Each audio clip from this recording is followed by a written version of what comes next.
नमस्कार शेतकरी बांधवांनो, मी डाळिंब उत्पादक भिकाजी दासाळ. मित्रांनो, डाळिंब धरत असताना पिकाला हे पूर्णपणे कुजलेलं असलं पाहिजे आणि बिगर कुजलेलं जर शेणखत घातलं तर पीक भारी येत नाही.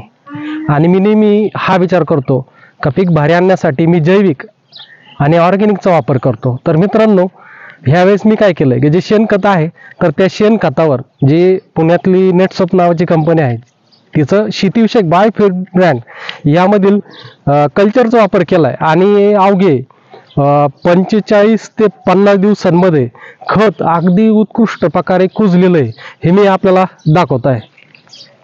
तर बघा मित्रांनो, ह्या अशा प्रकारे या ठिकाणी आपण 4 टेलर शेणखत कुजवण्यासाठी टाकलं होतं आणि हे टाकल्यानंतर याच्यामध्ये साधारण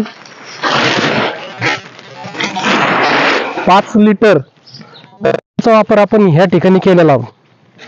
हे जे आहे तर मित्रांनो कल्चरचा वापर केला होता आणि आज बघतोय का हे जे खत आहे शेणखत आहे तर हे पूर्णपणे या ठिकाणी बघा पूर्णपणे मोकळं झालेलं आहे. आणि या ठिकाणी गांडुळांचा सुद्धा या ठिकाणी बारीक सारीक गांडूळ हे बघा याच्यामध्ये गांडूळ दिसतोय. तर अशा प्रकारे याच्यामध्ये गांडूळ सुद्धा तयार झालेले आहे.